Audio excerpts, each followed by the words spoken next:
सारा मार्केट बढ़ा हुआ है। एचडीएफसी बैंक गिर रहा है और अब की बार जो है Q3 के रिजल्ट्स आने के बाद एचडीएफसी बैंक 8% गिर गया। उसके बाद अगले दिन फिर 5% गिर गया। तो दोस्तों, सबके मन में ख्याल आ रहा है कि क्या अब एचडीएफसी बैंक बाय करना चाहिए या नहीं। आइए, मैं हूं doctor Amit Kansal, member of institute of company secretaries of India and institute of cost accountants of India.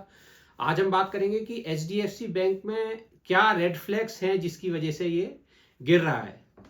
तो हम देखते हैं कि एचडीएफसी बैंक जो है पिछले 4 साल से कंसोलिडेशन जोन में ही है, लगभग 1200 से 1700 के रेंज में है। तब कि हम देखें, निफ्टी लगातार नया हाई बना रही है। आज निफ्टी ने 22,124 का नया हाई बना दिया है, लेकिन जब से एचडीएफसी बैंक का रिजल्ट आया है ये लगातार फॉल कर रहा है। तो ऐसी क्या विषय है जिसकी वजह से ये एचडीएफसी बैंक लगातार फॉल कर रहा है। एफएफआईज ने 10-10 हजार करोड़ का लगातार 2 दिन सेल करा है। हमारे यहाँ डोमेस्टिक इंस्टीट्यूशनल इन्वेस्टर्स इसको बाय कर रहे हैं, otherwise it would have consistently fallen down. तो क्या ऐसे रेड फ्लैग रिजल्ट्स के अंदर थे? तो आइए देखते हैं। सबसे पहले, बैंक का जो नेट इंटरेस्ट मार्जिन है वो लगातार गिर रहा है। Now the interest margin has reached to all time low of 3.4%।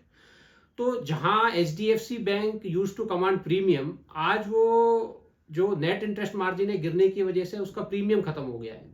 आज अगर हम देखें तो एचडीएफसी बैंक बहुत लो वैल्यूएशन पे ट्रेड कर रहा है, और जहां ये 4 से 5% नेट इंटरेस्ट मार्जिन होता था, आज वो 3.4% रह गया है घट के। तो अगर हम देखें तो ये बेसिकली मर्जर की वजह से हुआ है। Last year HDFC limited was merged into HDFC bank, जिसकी वजह से जो कॉस्ट ऑफ डिपॉजिट्स है वो बैंक का बढ़ गया था, और जो नेट इंटरेस्ट मार्जिन है, जो कॉस्ट ऑफ डिपॉजिट्स और लेंडिंग के बीच का डिफरेंस रेट होता है जिससे बैंक की मेजर प्रॉफिटेबिलिटी इंपैक्ट होती है, वो फॉल हुआ है। यही एक चिंता का विषय है जिसकी वजह से एफएफआईज लगातार इसको मार्केट में सेल कर रहे हैं। और कहीं ना कहीं मार्केट को ये लग रहा है कि जिस तरीके से एचडीएफसी बैंक ने पिछले 25 सालों में 30 सालों में ग्रोथ दी है, वो आगे आने वाले टाइम में ग्रोथ नहीं दे पाएगा।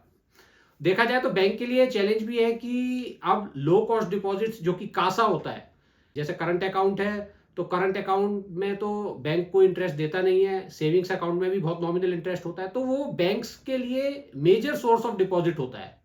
तो कासा रेशियो भी बैंक का जो है it has come down to 38%, तो विच इज सिग्निफिकेंटली लो। इसी वजह से निम बैंक का डाउन आ गया है, और एफएफआईज को लग रहा है कि बैंक उतनी तेजी से ग्रो नहीं करेगा, तो बैंक को वो लगातार सेल कर रहे हैं। तो अगर हम यहाँ पे आप देखें तो कि क्या ये एक अपॉर्चुनिटी है इस बैंक को बाय करने की, तो इस दिशा में बैंक अब जो इस बार कॉन कॉल है उसमें उन्होंने टारगेट दिया है कि they are opening new branches.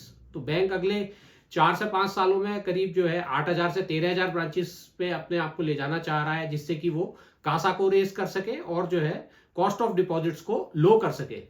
और अगर हम देखें तो बैंक का जो है प्राइस टू बुक रेशो जो है वो भी इस वक्त ऑल टाइम लो पे है। Price to book ratio bank का इस वक्त एचडीएफसी बैंक का बिलो 2 है, which is at all time low. It is somewhere around 1.95, जो कि अगर हम देखें तो पहले अगर हम कभी भी देखेंगे 20 सालों में, तो ये 3 to 4 टाइम्स जो है एचडीएफसी बैंक उस पर ट्रेड करा करता था। तो आज के टाइम में देखा जाए तो HDFC bank is a good opportunity to bye.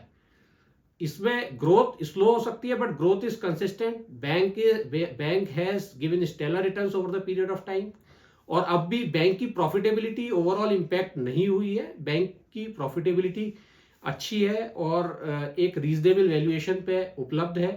तो यहाँ से हम देखें कि 1480 के प्राइस पे हम लोग इसको एक्यूमुलेट कर सकते हैं, बाय ऑन डिप्स में है, क्योंकि यहाँ से जब भी मूवमेंट आएगा, एक बैंक बहुत लंबे कंसोलिडेशन फेज में है, और यहाँ से जब भी राइज आना शुरू होगा तो it will give stellar returns over the period of time. तो आशा करता हूँ दोस्तों आपको ये वीडियो पसंद आया होगा, और मेरा चैनल लाइक करिएगा, और राइट साइड में बेल आइकन होगा उसको क्लिक करिएगा, सब्सक्राइब करिएगा। और इसी तरीके से अगर आप चाहते हैं हम किसी और सब्जेक्ट पे वीडियो लाएं तो आप कमेंट बॉक्स में जरूर लिखिएगा। Thank you.